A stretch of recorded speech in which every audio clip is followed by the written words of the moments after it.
Pocs minuts després de les 10 del matí, el president de la República de Portugal ha arribat a la porta de l'edifici administratiu de govern.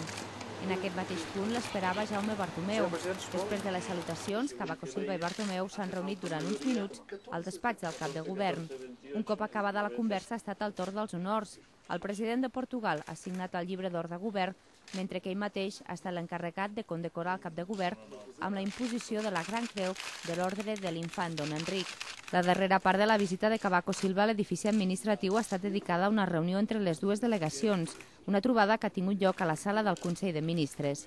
Allà Aníbal Cavaco Silva ha aprofitat l'ocasió per agrair a les autoritats andorranes tota la tasca feta arran de l'esfondrament ocorregut a la boca oest del túnel dels Dos Valires el passat novembre.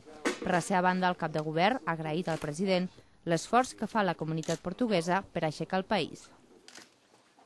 Foi grande choque em Portugal.